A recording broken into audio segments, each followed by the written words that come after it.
Hey everybody, David Still here with Guitar Gavel and Wyatt Aberchinsky, amp and pedal guru, back for another Wyatt Wednesday or Wednesdays. Wyatt, it's great to have you, brother, as always. Thank you, David. Thank you so much. What's Hey, the topic today?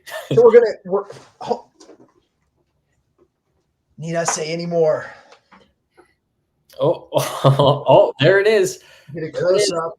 The backstage with trans tube technology. How can you It's beat like it? it's probably going to go in the Rock and Roll Hall of Fame after I get to start the band, get discovered. A couple Grammys later, be like, man, that's what kicked it off. Oh, Or we're gonna trade off, and you're gonna build a pedal out of it. It's probably that what's really sounds- gonna happen. that's a great idea. I'm down for that. Let's do that. Or my or my daughter or son is gonna get it. So we're gonna talk amps, man. So amps can be daunting. A lot of bad information out there. Everybody says a lot of amps are great, and there's like as many amps as there are guitars. Maybe a stretch, but in some ways it can feel that way. So that's what we're going to talk about, man. Like what's hot, just what you've had experience with, what you've come to appreciate, what's solid, what's good bang for the buck, maybe some things to stay away from, fun stuff like that. Cool. Sounds good. Yeah. Why don't you Okay. kick it off? Some of your favorite amps. Educate me. What does Oh, David listen to? so you've heard me say this because you were helping guide a search a number of months ago, and I just gave up. Because I've just got so much skill. Fender Blues DeVille, not Hot Rod DeVille, not Hot DeVille. There's like all these DeVilles. And oftentimes, you can correct me if I'm wrong, they're labeled as like reissues, but they were only issued once.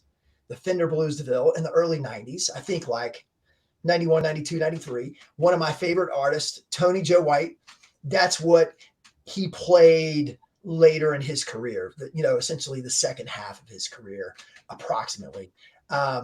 In fact, man, I was at a music store in Nashville back in the winter, was it? Or the fall?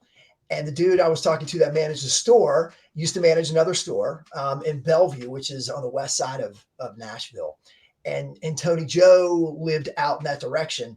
And he came in lugging like, I'm just going to make up numbers like 2 or 3 or 4 Blues DeVilles they're all 410s. They have a 212 as well. 410 is a hot one. It's heavy, but dude, he had his all tricked out, covered in snakeskin. Mm-hmm. And he traded them or consigned them. I can't remember. So somebody in Nashville's got Tony Joe's old Fenders. They're not like his original amps. These are just his later in life ones. And I'm like, that might be on my bucket list, like to try to source one of those. So if you know anyone is willing to trade, like a whole lot of peanuts for one of those. Yeah. I mean, like I've seen. I feel like the most popular amp I work on is like the Hot Rod Deluxe, the Hot Rod DeVille, that series. I even ran a 410 Hot Rod DeVille for 5 years, and that was my favorite amp. It was so broken beyond belief, but I love them, and you never see the same problem twice. But I've never had a problem with like the Blues DeVille series, the Tweed, the big body ones, kind of akin to like the Peavey Classic series, the Classic 50, and those big ugly Tweed amps that came out like early 90s. I don't know. They're just little tanks. They're loud. They're clean. They break up a little bit. They do what they're supposed to do. Yeah, they actually have like the reissues and the special editions. I don't know if they're still FSR, like the guitar, like the Strats, the Fender special run. Or if they're just limited edition, but they had like, I've worked on alligator ones, which I'm kind of like inspired by for my own amps that I'm building. There's something just so Southern, Louisiana Delta blues. I don't know. It just seems so cocky. It's so bad. Yeah. It's reminds me of Axl Rose singing about his rattlesnake suitcase. Like that's just nasty, man. And you know what? Now that you say alligator, it could have been a Tony Joe's alligator. I think it's a little easier than snakeskin, but we're going to go with snakeskin. They definitely have snakeskin. I've worked on like the white and black snakeskin ones, and they're so weird. And this would have been, you know, in the 90s, it wouldn't have been, I mean, it could have been faux snakeskin, but like probably not. Like that wouldn't be baller enough like to roll up with like the fake snakeskin. Yeah, I So wonder what if like Tolex that, you know, all the time, man. what so you worked on a gazillion amps, played through a lot of amps, Mhm. certainly owned presumably a fair number of amps too, but what have been some of what are like your, I hate to ask, top three favorites, your bucket list three, because it's what are some of the faves that have come across your bench or that you've had an opportunity to plug into? Sure, man. Well, I wrote this down, people, breaking the fourth wall here, but it's a difficult decision because there's, I've changed so much over the years growing up and different influences, different genres, different styles. So like my tastes have changed, but the amps that stayed with me the longest, I wrote down just because I had to really think about it. My number one amp of all time is the like the Fender Super Reverb, the 65 era, like the black panel. Uh, just an awesome amp. Big 410. They're heavy. It's got a sopping wet reverb. And I mean, there just isn't a musician alive in like the blues and like the indie rock and garage rock industry that doesn't record or use this amp. Um, Very similar in ways, somewhat to the 59 Bassman, um, which Marshall later adopted and kind of ran with their own thing. But I've always floundered between like the 59 Bassman and the Super Reverb. I don't really play with reverb, so I never incorporate it in like amps I'm building or it's like I'm kind of conceptualizing something I want to use. So I still think like the AB series, black panel, just really perfect. Fender got all the bugs out of the tweed era and the brown face era. And I don't know, it's one amp I've never owned.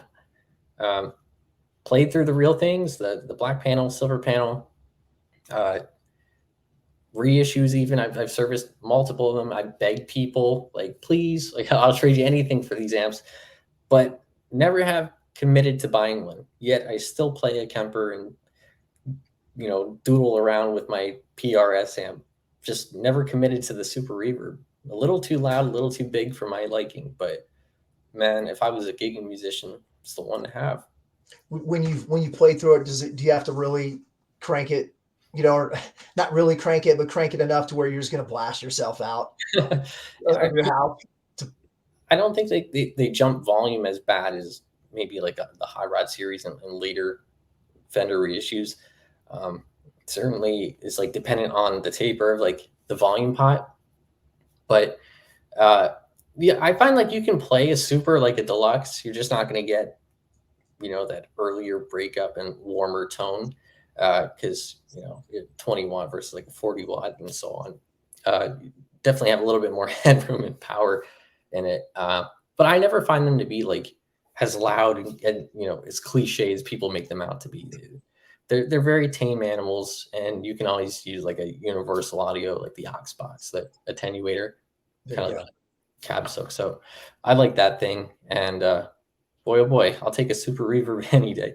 Note to self: anyone out there with an extra Super Reverb, and particularly one that's just blown to crap, because you'll preserve it, fix it up, baby it, and there we have it. That would be perfect. What that was number one.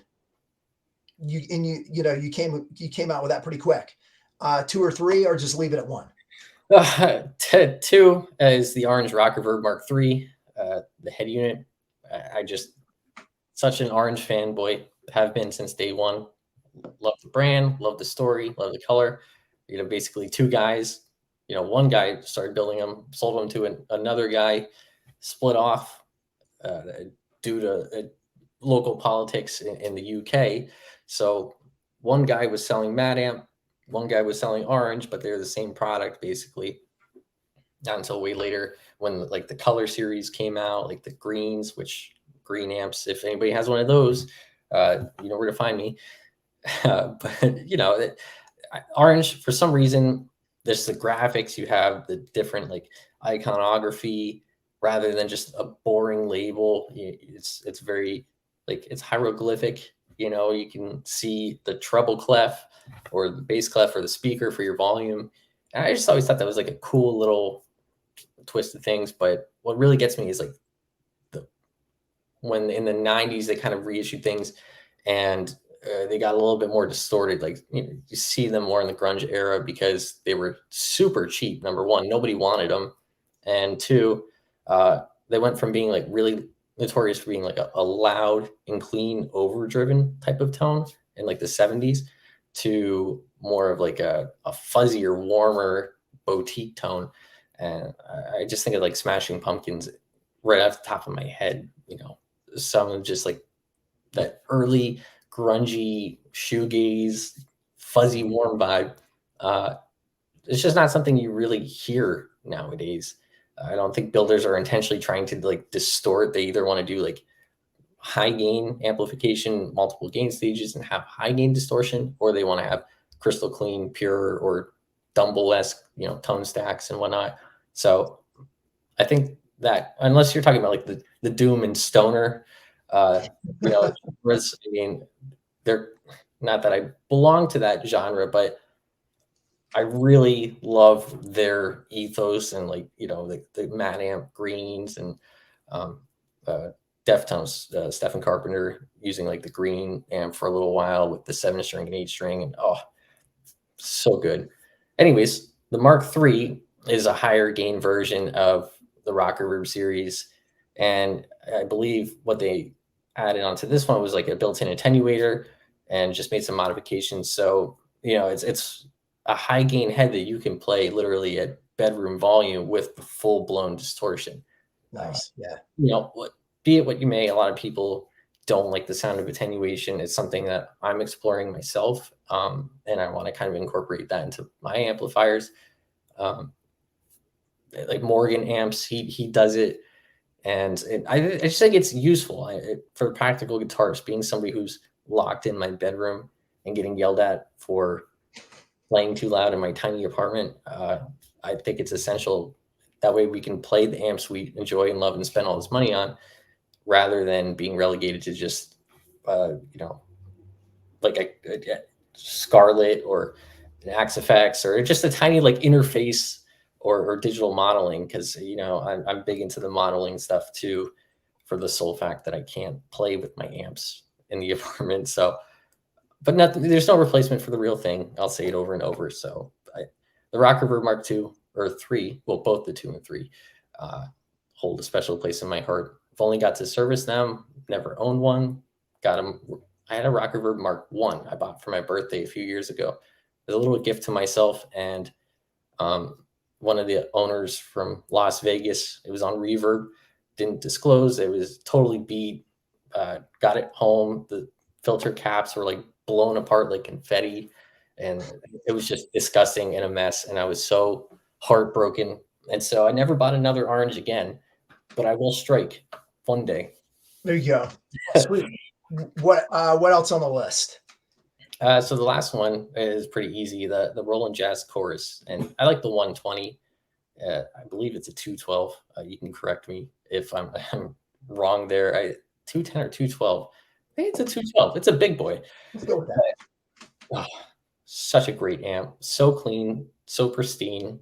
Roland makes flawless products. I've never had an issue with a jazz chorus. Like I've had serviced Roland synthesizers and pedals, you know, like Boss, but I've never had a problem with a Roland amp that wasn't unfixable. You know, it was just minor scratchy pots or, you know, minor little troubleshooting, but they're built like tanks. They sound like tanks. I would just put it that it's like the solid state version of the like a high watt, like a lead 100. It's just that clean. If you want Gilmore tones or if you want John Mayer tones, it can do it all. And you know, the reissues are comparable too to the original. I've had great experiences with them, and they also have, I don't know if they have like DI out. Somebody might have to correct me on that, but I remember having a bunch of like external features, which I think are cool on modern amps. You know, back in the day, we had like the recording out. Well, I'm talking like I'm old, but I was gonna say. I see all this stuff from working, and I'm like, wow, a recording out and all these different features. It's so archaic, Why would you have to go right to the reel to reel, um, or right to the console for that matter? But that it's cool that we maintain those kind of like accommodations and amplifiers. Now we can have headphones out to, line levels out. Those are all kind of relevant, but now we get DI out and even direct recording for like a built-in cab sim. I'm not sure, it might have been Hughes and Kettner, but one of these more contemporary boutique heads, it just, it might have been a Rev, but you could just go right to your interface. Amp was ready to go, tube sound, and I was so thrilled with that. Because quite honestly, if I had like a little orange or something that wasn't like the solid state version, you get that tube response immediately without having to have like some sort of, two notes torpedo or cab sim. Oh, that would be so cool. I don't know. I just like that. I like convenience, and I want my tube sound without using like a Kemper and stuff. I think that's fair. I mean, less gear is more. The less kind of in the signal path, the less in the way, the more honest I can keep it. And I think a lot of musicians are kind of demanding that now, especially with drills and stuff. Well, and more honest and just less that can go wrong. Yeah, well, that's true. Yeah. From a tech standpoint, thank you. But it does keep you in business when everybody's gonna, have a whole bunch of links in the chain. It's good. It's good. Yeah. It's good for repair business. Yeah, I like working on the old stuff. It constantly like modifying my blacklist of things. I have crossed off like Ignator, Line 6. These are things like I tell people tough luck, and people still beg, like, please, I must have this service. So, I do make exceptions, but it again is difficult to like get involved. Like Bugera being one of the biggest offenders. He's just like low quality. They're like $100 head units, and you're trying to emulate like a 6505 or 5150, through a cheap $100 head. You get what you pay for, and they're not serviceable, and so down are the ways of the tube amp, and in come the kind of like the hybrid amps and the Class D things. And so everything I talked about that I like sort of is contradictory here, but yeah, you come to nitpick, especially as a musician, not as a tech, get specific about brands and things. What about amplifiers on a budget? What are some of your favorites that you played? Yeah. Well, I can recommend people the PRS Sonzera 20. So had terrible, terrible, terrible reputation when it came out. There's just a couple glaring issues on their circuit boards because this is like on PCB, double-sided, and so I just know that there's like you go to Guitar Center, it's like a junkyard of PRS amps. There's just like 4 of them not working, and they're like all like $100. So I took a chance on one, right? Cheap. I was in a pinch, and literally changed a few components. It was all like the higher wattage resistors, anything that you need to lift up off the board that's getting a lot of high heat. And then like the rectifier diodes, I lifted off the board, just give it a little surface so that nothing's like heating and lifting traces. And just a generic retube. I think I put in like electro harmonics, like green plated ones, and just something I had laying around. Probably never even tested them. But that amp's been a champ. I've had so many people that have tried to buy it off me. And I'll say it and I'll say it again. I just get in there, clip the diodes, stand them up. You don't even have to flip the board. It is so improper. It is dangerous. Don't do as they say or do. But I mean, that's literally like, that was one reason that I could fix it. It got rid of the noise, got rid of the hiss that everybody complains about. You can even clip the MOSFETs out and get rid of like your effects loop. And that that cuts down on some noise. There's just like a bunch of weird things I picked up from working on them over the years. And I don't know, you can get one for like $190 on Reverb, 200. Check your local Guitar Center if one doesn't turn on. You know what I mean? They just sound so great. And I think they're supposed to emulate like somewhere in between a deluxe and a twin reverb. I've kind of modified some of mine to be more like a Dumble, changed some of the parameters around. Sure. But you know, I'm not going to reveal all the secrets right away for that. But you know, maybe I'll talk about it one day when I'm going through and I have to reservice it, because I think it is fun. I think it would be fun to like educate people on. There's one amp that's definitely overlooked, and there's not a lot of stuff. Where I learned the mod was, and I never go to the school of YouTube, was some British guy screwing around on one, and he's like, "Oh, lift the diode rectifier." So that was one of the little tricks I picked up that actually did work out of desperation. You know, on the contrary, the only caveat is that it's PCB, and even though it is through hole, it's very difficult to work on. It's not like point to point fine solder work. It takes some skill. The traces are really flimsy on it, and so even though that they have like revised this amp over time, these earlier generations aren't for like beginner, but you know, hobbyists definitely don't go poking around in one of these unless you know what you're doing. But they're cheap, and they sound, they're cheap and sound good. That's all I could say. Sonzera 20.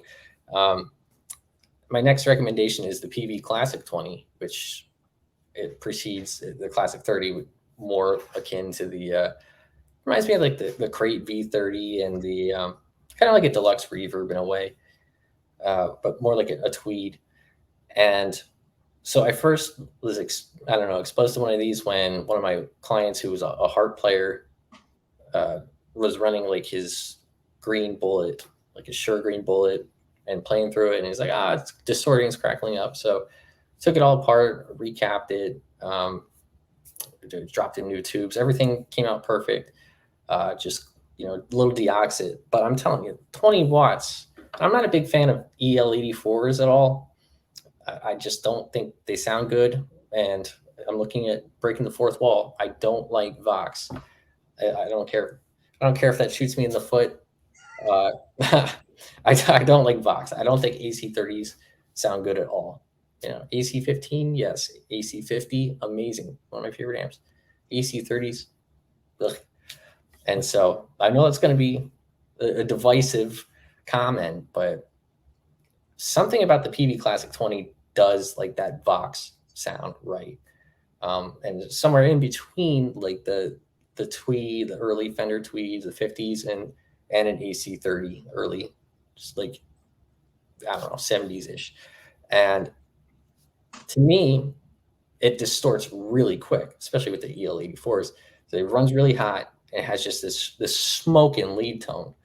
So anybody who's trying to do any kind of like blues work, you got a telly and you want to just slam some licks, it doesn't take much for this amp to really get up and going. It looks cool. It's a little weird. It's tall, lanky, but it weighs nothing. So portability is, again, plus. You can easily play against the drummer with it. No problem. I bet you could be heard. No problem. And I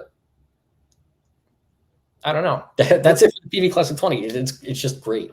What do those go for about? What have you seen them any recently? I've seen them very cheap. I've seen them in person cheap, or somewhere around $200 range. And to your point too, this is a really good entry level tube amplifier for people who kind of want to skip that, I don't know, cliche kind of like transition into the tube world. And like the orange tiny tears and stuff, I'm a huge proponent of and whatnot. But I think that we've just really wedged ourselves into this like cheesy 15-watt world of like these little lunchbox heads and little combos that really don't sound that great. And this is a good alternative for people who want the real deal without having that contemporary aesthetic or sound, what have you. There's definitely sacrifices when you try to condense things into a small area, but this amp is like nothing short of it. It's awesome. I'm definitely gunning for one. And Yeah. in the show notes, I'm just going to put all the ones we're looking for, Mhm. specifically Wyatt, and like note especially broken ones. And We're especially dealing and dealing. if for that matter, if you got a Supro Thunderbolt, then I'll take anybody up on that, and then we're gonna talk some real labor. I mean, that's the one that got away from me big time. Well, Now, we get it. No, go ahead. yeah, no, it's just they reissued them, and I don't think it's the same. I had a guy bring me very early in my career, uh, an old Supro Thunderbolt that was his father's or whatever, passed away, got it. He was just looking to clean it up and play it. Everything was original, and probably my first experience dabbling with like a vintage amp where not all the safety measures were there. You know, you still had a 2-prong cord and all these different little doodads hanging down. And I was, ooh, what's this do? You know, my dad being like, don't touch that. Don't touch you know, um, and so it was not only a really cool experience to get to work on something that old and you know, they weren't marketed as like professional amps really at the time. Uh, but I don't know, it just had a tone to it. You know, it wasn't great, but it wasn't bad either. It was somewhere in the middle that it was just like good enough for rock and roll. You know, definitely punk and garage rocky, and just had an attitude to it. Um, those since and any of the Supro stuff has become really collectible. A lot of Nashville guys and a lot of people in like the noise and indie kind of scene really like them. Uh, oof. And Black Keys, you know, Dan Auerbach playing like the Supro guitars and stuff has just really nailed the hammer into the coffin with not only just the guitars but the instruments or the amplifiers themselves. So I don't know. It probably look at Guitar Center or something if you want to find one of those used cheap because they kind of go off just a premium price and throw it on there. You know, they don't really tag against the reverb market and stuff, which really kind of determines what things are worth anymore. Yeah, true. What number 3? Number 3, Marshall Lead 12, all the way. Little stack. Um, I just worked on these not too long ago, probably about a year and a half or 2 years ago, and it was like a little ivory Tolex, remind me of like the Silver Jubilee in a way, but thing just sounds awesome, man. It just sounds awesome. It's all the sounds of like the JCM 800/900 era condensed into one tiny package. Again, super lightweight, super portable. The board was like, oof, this half the size of a check or something. It wasn't even. It was nothing. And so the only problems I found with them is like the potentiometers get a little dirty, and they need to be cleaned and serviced as with most things. But some deoxit can spare you some heartache there. And if you can find one with some scratchy pots, scoop one up. I've seen them for like about 250, like 300. But it's again, if you don't want a high gain, you know, 2 amp screaming in your ear like a regular JCM 900, and nobody can afford an 800 anymore. So unless you've had it going through the 80s, it's a good alternative, and I think it definitely gives you that cool uh, hair metal transition to grunge era tone too. I definitely was able to scoop like a lot of cool Deftones type sounds out of the 7 string, and played a lot of cool lead lines and some fusion stuff too with Frank Gambale and neoclassical, Greg Howe and Yngwie off it. So it can do it all. It's a pretty cool little amp.